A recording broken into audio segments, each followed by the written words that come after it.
রমজান সামনে, এবারের রমজানে টার্গেট নাও 30 দিনের রোজার মাধ্যমে দিল থেকে আল্লাহর কাছে এইভাবে 30টা দিন হাতে গুনে তুমি আল্লাহর সাথে ওয়াদাবদ্ধ হও যে আল্লাহ 30 দিন আমি রোজা রাখবো, এবং যৌন চাহিদা, লজ্জাস্থানের চাহিদা, অশ্লীলতা, বেহায়াপনা, নর্তকী, নাচ গান, উলঙ্গ ছবি দেখা, নারীকে নিয়ে চিন্তা ভাবনা, মেয়েকে নিয়ে অশ্লীল চিন্তা ভাবনা, অবৈধ কোনো প্রেম সম্পর্ক, হারাম কোনো রিলেশন, এই সব ত্যাগ করে বন্ধু 30টা দিন মনোযোগ দিয়া রোজা রাখো, তারাবি পড়ো,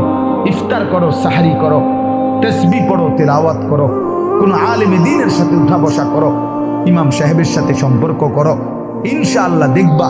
আল্লাহ চাহে তো 30 দিনের মাথায় আল্লাহ বলেন লাআল্লাকুম তাত্তাকুন, আমি আল্লাহ ওয়াদা দিলাম মোমেন তোকে মুত্তাকি বানিয়ে দেব।